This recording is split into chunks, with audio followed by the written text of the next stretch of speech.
Good morning 12th class. हम सुनिधि नामजोशी के द्वारा लिखे गए दो स्टोरीज देख रहे थे और उसमें एक स्टोरी द गिटार प्लेयर हम पढ़ चुके थे। दूसरी स्टोरी स्वयंवर है। हमने बताया था कि ये किताब उनकी एक किताब है फेमिनिस्ट फेबल्स, उससे ली गई किताब 1981 में पब्लिश हुई, यहाँ रखा है। ये भी बता दिया कि ये सारी कहानियाँ फोकस करती हैं स्थिति पे महिलाओं की इन ए पैट्रियकल सोसाइटी, यानी पितृसत्तात्मक जो समाज है उसमें किस प्रकार महिलाओं की स्थिति है। ये भी चर्चा किए थे कि लेखिका ने उठाया है हर वॉइस, अपनी आवाज़ अगेंस्ट जेंडर इनइक्वलिटी, लिंग जो भेदभाव होता है उस पे, इस बात पे भी उन्होंने जोर दिया है कि महिलाओं की अपनी पहचान होनी चाहिए। कुछ ऐसी बातें हमने की। गिटार प्लेयर में हम देखे थे कि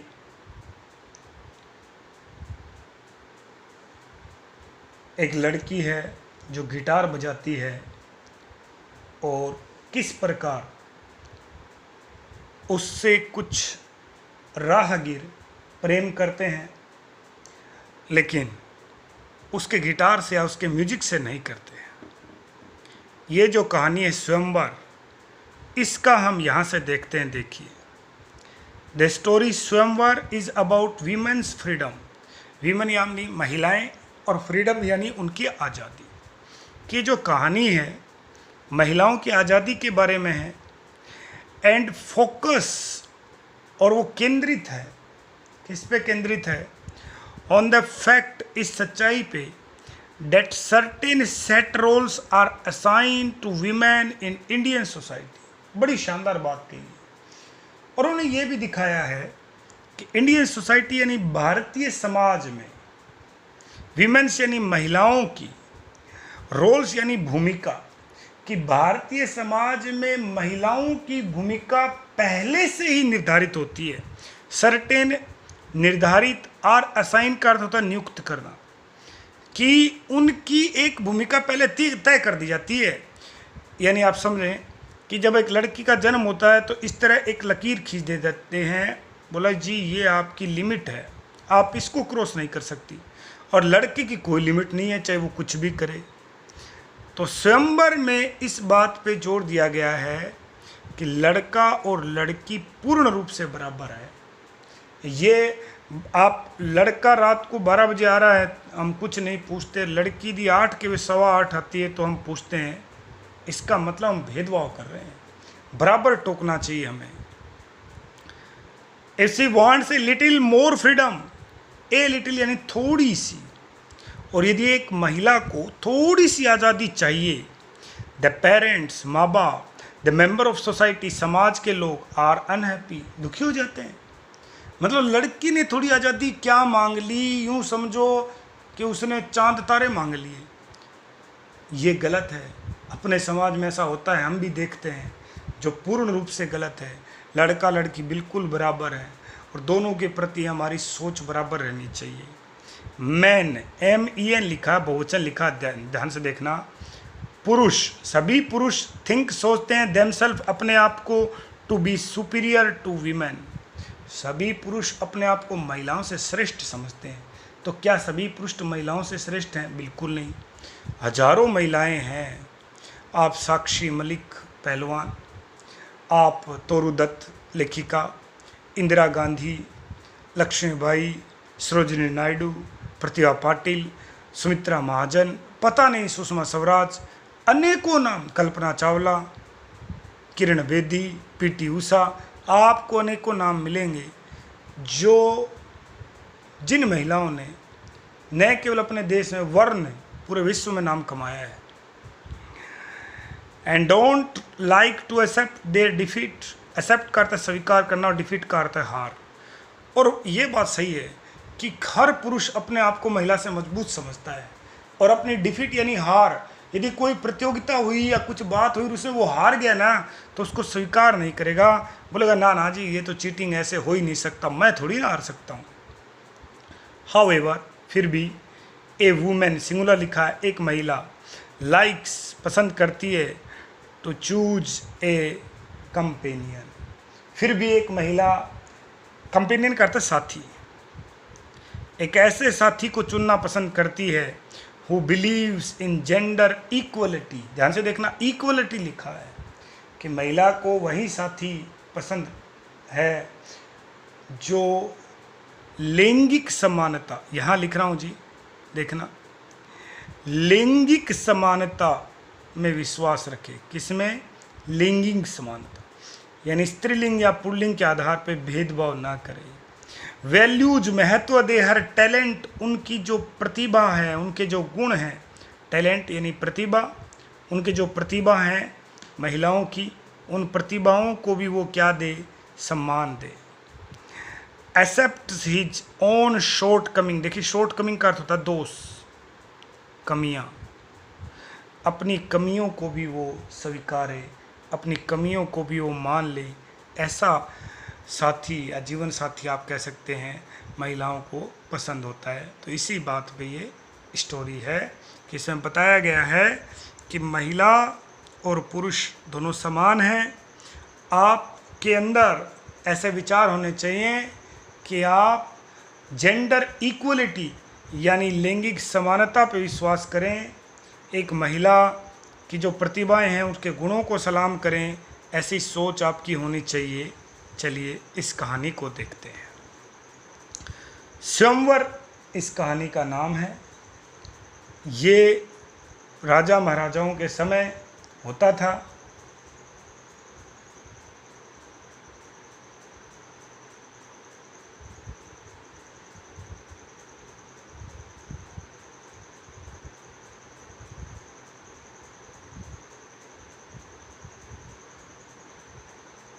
ये जो स्वयंवर है ये राजा महाराजाओं के समय होता था। इसमें ये था कि राजकुमारी वगैरह अपनी इच्छा से, स्वयं की इच्छा से अपने होने वाले ब्राइड ग्रूम यानी वर को चुनती थी। देखिए, वंस अपॉन ए टाइम, एक बार, there was a little princess, एक छोटी राजकुमारी थी, who was too good at whistling. Whistling का अर्थ होता है सीटी बजाना, कि सीटी बहुत अच्छी बजाती थी वो, सीटी बजाना। और आप समझ गए होंगे कि एक महिला का सीटी बजाना शायद पूरे भारतीय समाज को ही अखरे। Don't whistle said her mother, उसकी माँ ने उसे सबसे पहले टोका कि सीटी मत बजाओ। Don't whistle said her father, उसके पिता ने भी उसे टोका कि सीटी मत बजाओ। बट द चाइल्ड, लेकिन वो बच्ची, वॉज गुड एट इट, सीटी बजाने में अच्छी थी, मतलब छोटी बच्ची है वो और वो सीटी बजाती थी, एंजॉय करती शायद उस सीटी बजाने को। एंड वेंट ऑन विस्लिंग, और उसने अपना सीटी बजाने का कार्य जारी रखा। ईयर्स वेंट बाई, और कई वर्ष बीत गए, कई साल गुजर गए। शी बिकेम ए वुमेन, और अब वो वयस्क हो गई। आप कह सकते हैं कि अब वो बालिका बड़ी हो गई। By this time she whistled beautifully, और अब तो वो और सुंदर सीटी बजाती है, बहुत शानदार तरीके से सीटी बजाती है। क्या किसी लड़की का सीटी बजाना कोई पसंद करेगा? क्यों? सिर्फ वो लड़की है इसलिए, ये उसका दोष है। हर पेरेंट्स ग्रेव, ग्रेव का अर्थ होता है दुख होना, उसके माँ बाप दुखी हो गए। व्हाट मैन, कौन व्यक्ति, विल मैरी, विवाह करेगा, ए विस्लिंग वुमेन, सीटी बजाने वाली महिला से कौन शादी करेगा? इस प्रकार के विचार उनके मन में आ रहे हैं कि कोई आपसे विवाह नहीं करेगा, कौन करेगा? और उसकी माँ जो है उसने ये बात कही। देखिए, सेड हर मदर, डोलफुली का अर्थ होता है जी दुखी होकर। क्या होता है जी? दुखी होकर उसकी माँ ने ये बात कही कि आपसे कौन विवाह करेगा। वेल सेड हर फादर, खैर उसके पिता ने भी कहा। क्या कहा देखिए, we will have to make the best of it. ठीक है, हमको ऐसी परिस्थिति में भी जो अच्छा हो सके हम करेंगे। I will offer half my kingdom, मैं अपना आधा राज्य, किंगडम का अर्थ राज्य, दे दूंगा उस राजकुमार को जो मेरी बेटी से विवाह करेगा। And the princess in marriage to any man who can beat her at whistling. देखिए, ध्यान से देखना क्या कह रहा है वो, कि मैं उस पुरुष को जो सीटी बजाने में बीट यानी हरा देगा हर मेरी बेटी को एट विस्लिंग। सीटी बजाने की एक प्रतियोगिता रखी जाएगी और उसमें यदि कोई मेरी बेटी को हरा देगा तो मैं उससे अपनी प्रिंसेस का विवाह भी करवाऊंगा और साथ में अपना आधा राज्य भी उसको दे दूंगा। ऐसा स्वयंवर उन्होंने रख दिया। स्वयंवर में आपको पता है कोई ना कोई शर्त रखी जाती है। जैसे भगवान श्री राम माता सीता का जब विवाह करके लेके आए तो वहाँ स्वयंवर था, वहाँ परशुराम का धनुष रखा हुआ था, रावण जैसे बड़े दिग्गजों से नहीं उठा और राम जी ने उसको उठाया और तोड़ दिया। तो वैसे ही उन्होंने भी एक स्वयंवर रखा। स्वयंवर में शर्त क्या है कि जो भी मेरी बेटी को सीटी बजाने में हरा देगा मैं उसको अपनी बेटी का उससे विवाह भी करवाऊंगा और अपना साम्राज्य भी उसको दे दूंगा। The king's offer was duly proclaimed. देखिए, परक्लेम्ड का अर्थ होता है जी घोषणा करना। राजा का जो ये प्रस्ताव था इसको ड्यूली मतलब हर्षोल्लास पूरी जोशो आवाज से पूर्ण रूप से घोषणा कर दी गई। ठीक है जी। एंड सून द पैलेस, देखिए पैलेस लिखा ध्यान से, और जल्द ही महल। कोई एक दिन दिनांक समय रखा होगा भाई, सुबह के 10 बजे या 12 तारीख को कुछ भी रखा है ऐसा। उस दिन महल, वो जो महल है पैलेस जो है वो जेम्ड का अर्थ है खचाखच भर जाना विद शूटर्स। और वो जो महल है वो शूटर से भर गया। शूटर यानी वो सीटी बजाने वाले लोग, उनसे यहाँ इसको आप सीटी बजाने वाले के साथ एक और बात भी कह सकते हैं कि वे लोग जो विवाह करने के लिए आए थे यानी विद्यार्थियों से, जो उस स्वयंवर में उपस्थित हुए शूटर्स, उनके लिए जो विस्लिंग सीटी बजाने के लिए आए उनसे खचाखच भर गया। इट वॉज वेरी नॉसी, और वहाँ बहुत ज़्यादा शोर शराबा था, बहुत शोरगुल हो रहा था। Most were terrible and a few were good. सीटी बजाने में लगभग जो थे वो टेरिबल थे, खराब थे, मतलब सीटियाँ बजानी नहीं आ रही थी। कुछ एक जो थे, ए फ्यू करते कुछ एक, वर गुड अच्छे थे। But the princess was better, लेकिन राजकुमारी उनसे भी अच्छी थी। और राजकुमारी ने क्या किया, and beat them easily. Beat करता हरा देना, देम उनको इजीली करता आसानी से, और राजकुमारी ने उनको आसानी से हरा दिया। कुछ तो पहले से ही बिल्कुल ख़राब थे, उनको सीटी नहीं बजानी आती थी, और कुछ एकाध अच्छे थे, उनको राजकुमारी ने हरा दिया। द किंग वॉज डिस्प्लीज्ड, ये देखकर राजा डिस्प्लीज्ड हो गया यानी दुखी हो गया। बट द प्रिंसेस सेड, अब दुखी इसलिए है कि अब विवाह किससे होगा इसका।